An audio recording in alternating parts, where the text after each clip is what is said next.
Hello प्यारे दोस्तों, स्वागत है आप सभी का आपके अपने YouTube चैनल सम्यक जीएस क्लासेस में। और हम एक नई क्लास के साथ आपके साथ जुड़ चुके हैं और हम अपनी क्लासेस में पढ़ रहे हैं फंडामेंटल राइट्स। क्या पढ़ रहे हैं? फंडामेंटल राइट्स यानी कि क्या? मूल अधिकार। क्या पढ़ रहे हैं हम? मूल अधिकार। मूल अधिकार हम जो पढ़ रहे हैं, मैंने आपको बताया कि मूल अधिकार हमारे संविधान के किस भाग में आते हैं। तो आप सभी को पता है हमारे संविधान के भाग 3 के अंतर्गत आते हैं। और जो मूल अधिकार है किस देश के संविधान से लिए गए हैं? ये अमेरिका के संविधान से लिए गए हैं। अच्छा, एक क्वेश्चन मुझे और बता दीजिए कि हमारे यहाँ पर जो मूल अधिकार हैं वो किस अनुच्छेद से लेकर के किस अनुच्छेद तक समाप्त हो जाते हैं? तो कितने तक? यानी कि 12 से लेकर के 35 तक वो जाकर के समाप्त हो जाते हैं। देखो, इससे पिछली क्लासों में हमने पढ़ा है कि हमारे जो मूल अधिकार है उनमें से 2 मूल अधिकार हम पढ़ चुके हैं। और वो 2 कौन से हैं? एक तो है समता का अधिकार और दूसरा कौन सा है? स्वतंत्रता का अधिकार। और 2 मूल अधिकार आज की क्लास में हम कवर करेंगे। और वे 2 मूल अधिकार कौन से हैं मैंने आपको सीक्वेंस से बता रखा है। आज नंबर 3 पर जो हमारा मूल अधिकार आता है वो कौन सा है? नंबर 3 पर आता है शोषण के विरुद्ध अधिकार। क्या आता है? शोषण के विरुद्ध अधिकार। तो शोषण के विरुद्ध अधिकार को आज हम पढ़ेंगे। शोषण के विरुद्ध जो अधिकार है हमारे मूल अधिकार, उसमें क्या क्या दिया हुआ है उसको देखते हैं। देखो, मैंने आपको बताया था कि शोषण के विरुद्ध जो अधिकार है ये हमारे यहाँ पर अनुच्छेद 23 और अनुच्छेद 24 के अंतर्गत दिया हुआ है। जी हाँ, किसके अंतर्गत? अनुच्छेद 23 और अनुच्छेद 24 के अंतर्गत दिया है। तो देखते हैं कि अनुच्छेद 23 में क्या दिया हुआ है और अनुच्छेद 24 में क्या दिया हुआ है। तो अनुच्छेद जो 23 है इसके अंतर्गत क्या क्या प्रावधान दिए गए? देखो, ध्यान से समझिए।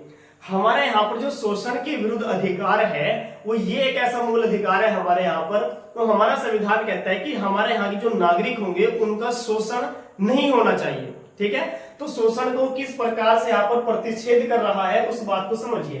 तो अनुच्छेद जो 23 है वो कहता है हमारे यहाँ पर कि जो हमारे यहाँ पर बलात् श्रम होता है ना, क्या होता है? जो बलात् श्रम होता है उसको प्रतिषेध किया गया है। अब बलात् श्रम जो है यह मानव दुर्व्यापार। देखो, इसमें 3 शब्द आते हैं। 3 शब्द कैसे? बहुत सारे शब्द जोड़े गए हैं। अगर न्यायालय के द्वारा हम उसके किसको देखें जो उन्होंने व्याख्या की है तो उसको समझते हैं। देखो, हमारे यहाँ पर बलात् श्रम या यहाँ पर कहा गया है जो मानव दुर्व्यापार। अच्छा, मानव जो दुर्व्यापार है अगर उसको हम समझेंगे तो इसका मतलब क्या है? 23 में क्या दिया हुआ है? अनुच्छेद 23 में कहा गया है कि अनुच्छेद 23 के अनुसार बलात् श्रम और मानव दुर्व्यापार को प्रतिषेध किया गया है। देखो, हमारा संविधान कहता है कि हमारे यहाँ पर जितने भी व्यक्ति हैं उन सभी का किसी भी प्रकार से शोषण नहीं किया जाएगा। बलात् श्रम यानी कि जैसे कि हमारे यहाँ पर दास प्रथा थी, ठीक है, यह मानव का दुर्व्यापार था। या हमारे यहाँ पर स्त्री और बच्चों क्या अनैतिक व्यापार होता है, उनको बेच दिया जाता था। तो हमारा आर्टिकल जो 23 है वो इन सब बातों को क्या करता है? प्रतिषेध करता है, उनको प्रतिबंधित करता है कि उनको पूरी तरह से हमारे यहाँ पर किसी भी तरह से व्यवहार में लाने के लिए वह रोकता है। तो आर्टिकल 23 में क्या है कि बलात् श्रम और मानव दुर्व्यापार को पूरी तरह से प्रतिबंधित किया गया है। तो अगर कोई व्यक्ति आर्टिकल 23 में जो दिया हुआ है कि बलात् श्रम और मानव दुर्व्यापार, अगर इसको व्यवहार में ला रहा है तो इसके तहत हमारे यहाँ पर ध्यान से समझना कि हमारे यहाँ पर एक अनुच्छेद है, वो क्या है? अनुच्छेद 35। तो अनुच्छेद 35 में संसद को यह अधिकार है। किसको अधिकार है? संसद को यह अधिकार है कि वह जो मूल अधिकारों का हनन करते हैं या मानव दुर्व्यापार बलात् श्रम को यदि व्यवहार में कोई व्यक्ति लाता है तो उसके लिए दंड, क्या यानी कि दंड की जो प्रक्रिया है उसको कितना दंड देना है, तो दंड संबंधित कानून बना सकती है। क्या कर सकती है? दंड संबंधित कानून बना सकती है। तो दंड संबंधित जो कानून बनाने का अधिकार है वो किसको दिया गया है? वो संसद को दिया गया है। और किस आर्टिकल के तहत दिया गया है? आर्टिकल 35 के अनुसार दिया गया है। देखो, एक तो आर्टिकल 23 है और मैंने पिछली क्लास में पढ़ाया था आपको कि आर्टिकल 17 आर्टिकल है जिसमें क्या है? अस्पृश्यता का अंत दिया हुआ है। तो अगर अस्पृश्यता का अंत क्या है? कि छुआछूत। अगर वहां पर पूरी तरह से अगर कोई व्यक्ति किसी के साथ अस्पृश्यता को भी व्यवहार में लाता है तो ऐसी दशा में क्या होगा? तो उसके लिए भी हमारी संसद अनुच्छेद 35 का प्रयोग करके उसके लिए दंड संबंधित कानून बना सकती है कि अगर कोई व्यक्ति किसी मानव का दुर्व्यापार कर रहा है, ठीक है, या बलात् श्रम कर रहा है तो उसको किस प्रकार की सजा देनी है, किस प्रकार से उसको दंडित करना है। तो इस प्रकार का कानून हमारी संसद बना सकती है। रोक भाई साहब, कितने आगे एकदम। तो देखते हैं कि मतलब अब आर्टिकल 24 में क्या दिया हुआ है, यानी कि अनुच्छेद जो 24 है वो क्या कहता है। तो अनुच्छेद जो 24 है उसमें क्या कहा गया है, देखो अनुच्छेद जो 24 है ना वो कहता है कि 14 वर्ष से कम आयु के बच्चे, कितने, यानी कि 14 वर्ष से कम आयु के बच्चे, वो 14 वर्ष से कम आयु की बात कर रहा है। देखो उसको याद कैसे रखना है, आर्टिकल 24 है, इससे 10 कम कर दो तो कितना रह गया 14, यानी कि 14 वर्ष से कम आयु के बालकों को, 14 वर्ष से कम आयु के बालकों को जो कारखाने होते हैं ना, क्या होते हैं कारखाने, कारखानों या हमारे यहाँ पर जितनी भी हानिकारक स्थल है, क्या है जो हानिकारक स्थल है, तो वहां पर क्या कह रहा है, हानिकारक स्थान पर कार्य करने के लिए क्या है, इनके कार्य करने पर प्रतिबंध लगाता है। क्या करता है, कार्य करने पर प्रतिबंध लगाता है, कार्य करने पर प्रतिबंध लगाता है। देखो वो कहता है कि हमारे यहाँ पर जितने भी 14 वर्ष से कम आयु के जो बालक होंगे वो जो कारखाने होते हैं उनमें कार्य नहीं कर सकते, या जितने भी हमारे यहाँ पर हानिकारक स्थान हैं उन हानिकारक स्थानों पर भी वह कार्य करने को क्या करता है, वो प्रतिबंधित करता है। वो कहता है कि जितने भी 14 वर्ष से कम आयु के बच्चे होंगे वो यहाँ पर क्या करेंगे, कार्य नहीं करेंगे। देखो हमारे यहाँ पर इसका उद्देश्य ये है कि वह हमारे यहाँ पर जो बच्चे होते हैं उनके एक तो स्वास्थ्य की फिक्र कर रहा है, किसकी, यानी कि उनका स्वास्थ्य सही रहना चाहिए, उनका पूरी तरह से जीवन सही रहना चाहिए, ठीक है। तो इसलिए वो कहता है कि यहाँ से जो 14 वर्ष से कम आयु के बच्चे हैं उनका पूरी तरह से क्या होना चाहिए, यानी कि शोषण होने से उनको बचाना चाहिए। इसलिए मैंने आपको पढ़ाया भी था कि हमारे यहाँ पर एक आर्टिकल है 21 का क्या है, 21 के क्या में क्या दिया है कि 6 से 14 वर्ष के आयु के जो बच्चे हैं उनको शिक्षा का प्रावधान क्या है, यानी कि शिक्षा का जो एक अधिकार है वो उनका मूल अधिकार होगा। तो इसलिए हमारा संविधान कहता है कि 14 वर्ष तक की बच्चे को पढ़ना अनिवार्य ही है। तो इसलिए वो क्या करता है कि हानिकारक जो स्थान है या कारखाने हैं उन पर कार्य करने से वो मना कर रहा है। तो आर्टिकल 23 में मैंने क्या बताया, आर्टिकल 23 में मैंने बताया कि बलात्कार या मानव दुर्व्यापार को पूरी तरह से प्रतिबंधित करता है। और उसके बाद क्या करता है, इनके 14 वर्ष से कम आयु के बालकों को इनके कारखानों और हानिकारक जगहों पर कार्य करने से मना किया गया। इनके इस तरह के जो शोषण होते हैं उनसे वो क्या करता है, इनका पूरी तरह से संरक्षण कर रहा है, ठीक है। तो यानी कि आपको जो शोषण के विरुद्ध जो अधिकार था वो आपकी समझ में आ गया होगा। अब देखते हैं जो हमारा जो अगला मूल अधिकार है वो कौन सा है, यानी कि नंबर 4 पर जो हमारा मूल अधिकार आता है उसमें क्या दिया हुआ है, तो अधिकार आता है वो कौन सा है, वो है धार्मिक स्वतंत्रता का अधिकार। कौन सा है, धार्मिक स्वतंत्रता का अधिकार। अब जो धार्मिक स्वतंत्रता का जो अधिकार है ये हमारे संविधान में किस अनुच्छेद से किस अनुच्छेद तक दिया हुआ है, तो धार्मिक स्वतंत्रता का जो अधिकार है वो हमारे यहाँ पर अनुच्छेद 25 से अनुच्छेद 28 तक दिया हुआ है। जी हाँ, किस अनुच्छेद में दिया हुआ है, 25 से 28 तक। अभी जो 25 से 28 तक ये जो आर्टिकल हैं इन अनुच्छेदों में वो हमारे यहाँ पर सिर्फ धार्मिक स्वतंत्रता की ही बात करेगा। जी हाँ, किसकी बात करेगा, धार्मिक स्वतंत्रता की वो बात करेगा। तो आइए देखते हैं कि हमारे यहाँ पर अनुच्छेद 25 में क्या दिया हुआ है। तो अनुच्छेद जो हमारा 25 है उसके अंतर्गत क्या दिया हुआ, देखो अनुच्छेद 25 कहता है कि अंतःकरण करने की स्वतंत्रता। क्या है, अंतःकरण करने की स्वतंत्रता। अब अंतःकरण करने की जो स्वतंत्रता है, अब ऐसे तो मजा नहीं आ रहा होगा भाई, इसको डिटेल से बताएंगे, घबराने की कोई जरूरत नहीं है। जो अंतःकरण करने की जो स्वतंत्रता है इसका तात्पर्य क्या है, देखो ध्यान से समझना। आर्टिकल 25 कहता है कि प्रत्येक व्यक्ति को, जी हाँ, भारत के प्रत्येक व्यक्ति को अंतःकरण करने, अंतःकरण का मतलब क्या है, इनके प्रत्येक व्यक्ति की आंतरिक इच्छा से है, ठीक है। यानी कि अगर कोई व्यक्ति है, तो भारत का व्यक्ति है, उसको अंतःकरण करने की, यानी कि जिस धर्म के प्रति उस व्यक्ति की आस्था है वो उसको पूरी तरह से मान सकता है, उसको पूरी तरह से अधिकार है, वो पूरी तरह से फ्रीडम है, उसके पास स्वतंत्रता है। यानी कि जिस धर्म के प्रति किसी व्यक्ति की जो आस्था होती है वह उसको मान सकता है, यानी कि धर्म को मानने, उसका आचरण कर सकता है, उसका प्रचार प्रसार कर सकता है, उसके सारे रीति रिवाज जो होते हैं उनको फॉलो कर सकता है। ये जो सारी स्वतंत्रताएं आपको दी गई है किस अनुच्छेद के अनुसार दी गई है, अनुच्छेद 25 के अनुसार दी गई है। देखो एक बात यहाँ पर ध्यान देने योग्य यह है कि हमारा आर्टिकल 25 ये तो कहता है कि भारत के प्रत्येक व्यक्ति को, जिस व्यक्ति को किसी धर्म के प्रति जो आस्था होती है उसको मान सकता है, अंत्यकरण कर रहा है, आचरण कर रहा है, उसको पूरी तरह से उसका प्रचार प्रसार भी कर रहा है, सारे रीति रिवाज भी फॉलो कर रहा है। लेकिन यह आर्टिकल ये बात भी कहता है कि अगर हमारे यहाँ पर कोई कहता हो कि हमारे धर्म में, जैसे कि इस्लाम धर्म के अंदर गौ यानी कि गौ का जो वध होता है ना, यानी कि गाय की जो हत्या की जाती है, तो इनके यहाँ पर वो सही है। लेकिन हमारा संविधान कहता है कि हमारे यहाँ पर ऐसा नहीं होगा। जी हाँ, पर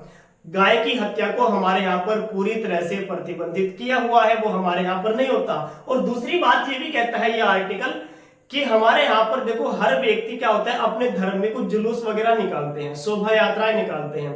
तो आर्टिकल 25 ये भी कहता है कि ऐसी शोभा यात्रा में, ऐसे जुलूसों में आप किसी भी प्रकार का कोई घातक हथियार लेकर के नहीं जा सकते। इन सब को भी वो यहाँ पर प्रतिबंधित करता है।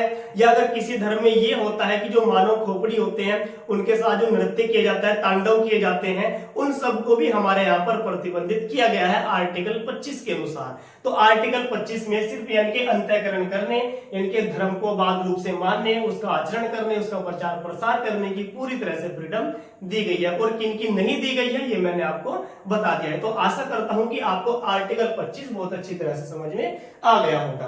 तो अब देखते हैं कि हमारे यहाँ पर जो अनुच्छेद 26 है, अनुच्छेद 26 में क्या दिया हुआ है। देखो, अनुच्छेद 26 में दिया गया है जो धार्मिक कार्य होते हैं ना हमारे, क्या है, यानी कि धार्मिक कार्यों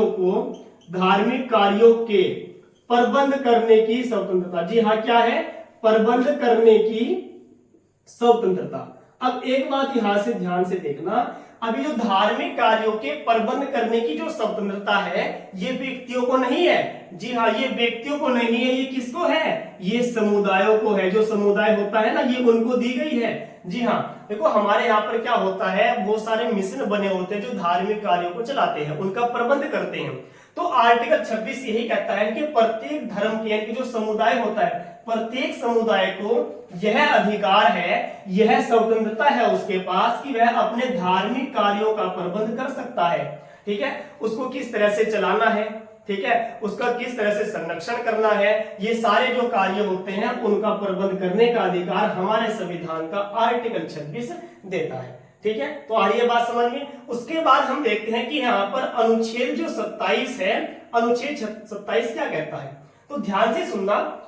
अनुच्छेद 27 के अंतर्गत जो हमारे यहाँ पर धार्मिक कार्यों के लिए क्या है, यानी कि धार्मिक जो कार्य होते हैं, धार्मिक कार्यों की अभिवृद्धि, जो उनकी अभिवृद्धि होती है, यानी कि धार्मिक कार्यों की अभिवृद्धि हेतु कर से मुक्ति कहता है वो। जी हाँ, कर से मुक्ति।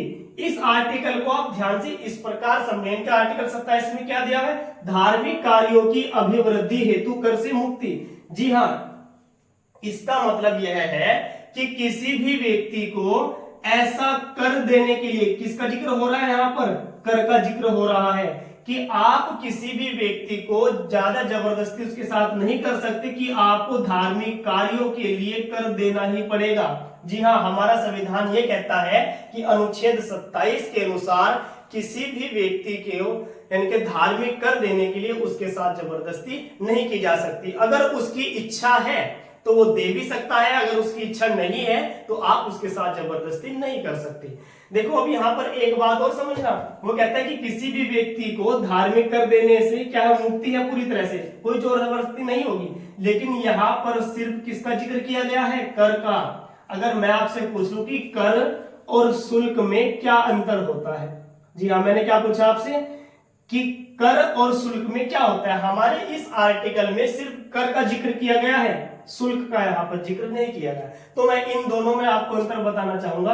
देखो, कर तो हम उसको बोलते हैं जब कुछ बिना सेवा दिए किसी व्यक्ति से कुछ धन लिया जाता है, उसको हम बोलते हैं कर।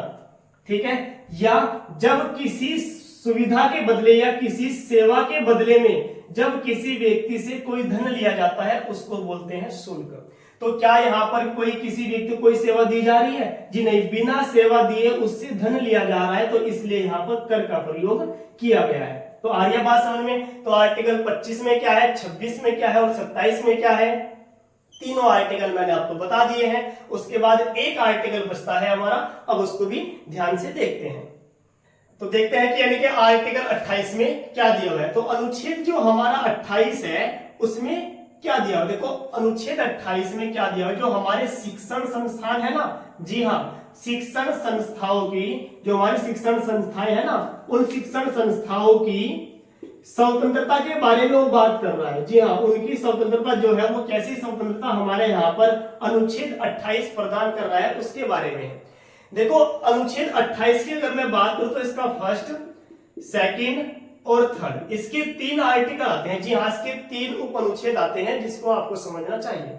देखो वो कहता है, जो अनुच्छेद 28 का फर्स्ट है उसमें कहा गया कि इसके अनुसार यदि कोई ऐसा शिक्षण संस्थान जो राज्य द्वारा पोषित है, जी हाँ क्या है, राज्य द्वारा पोषित है, तो ऐसे शिक्षण संस्थानों में धार्मिक शिक्षा देने को पूरी तरह से प्रतिबंधित करता है। जी हाँ, अगर कोई शिक्षण संस्थान जो राज्य द्वारा पोषित है, राज्य के द्वारा चलाया जा रहा है, तो ऐसे शिक्षण संस्थान में कोई भी धार्मिक शिक्षा नहीं दी जाएगी। ठीक है, यहां तक बात समझ में आ गई। लेकिन आर्टिकल 28 का जो सेकंड है वो ये कहता है कि यदि कोई शिक्षण संस्थान ऐसा है, ध्यान सुनना, कि यदि कोई शिक्षण संस्थान ऐसा है कि जिसका जो स्थापना की गई है वो इस उद्देश्य से की गई है, किसी धर्म को लेकर के की गई है कि इसमें धार्मिक शिक्षा दी जा सकती है, तो इसलिए हमारा जो आर्टिकल सेकंड है वो ये कहता है कि अगर किसी शिक्षण संस्थान की जो स्थापना है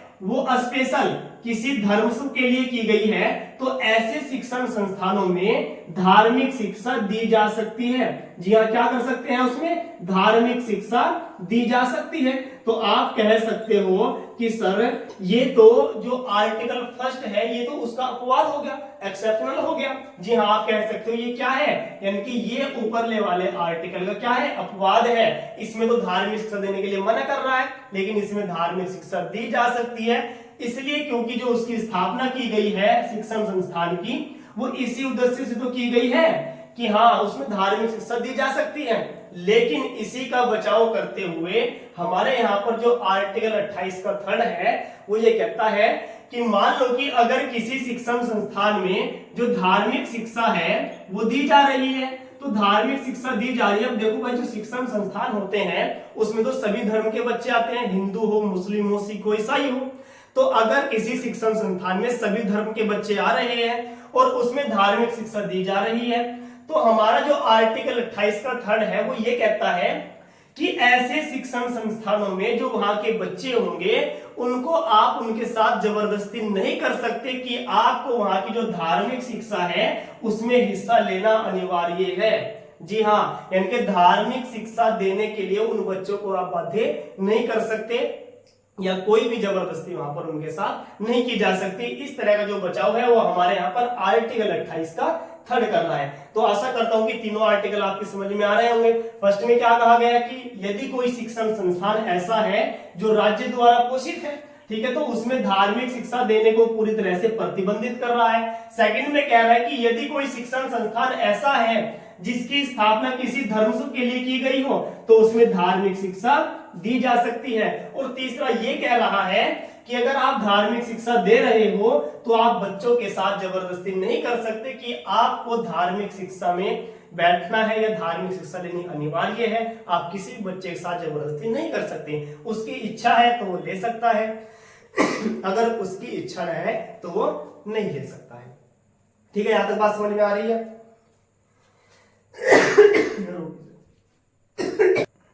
तो उम्मीद करता हूं कि आपको ये जो मैंने आपको धार्मिक स्वतंत्रता का अधिकार पढ़ा है ये आपको बहुत अच्छी तरह से समझ में आ गया होगा। तो आज की क्लास में हमने दो पढ़े हैं, दो कौन से हैं, एक तो है शोषण के विरुद्ध अधिकार और एक कौन सा है धार्मिक स्वतंत्रता का अधिकार, और दोनों को आपको बहुत अच्छी तरह से समझ में आ गए होंगे। तो आशा करता हूं कि ये क्लास आपको बहुत अच्छी तरह से समझ में आ गई होगी। तो इसी के साथ आज की क्लास यहाँ पर समाप्त होती है। तो हमारी वीडियो को लाइक कीजिए, चैनल को सब्सक्राइब कीजिए और अपने दोस्तों के साथ शेयर कीजिए। थैंक यू, धन्यवाद।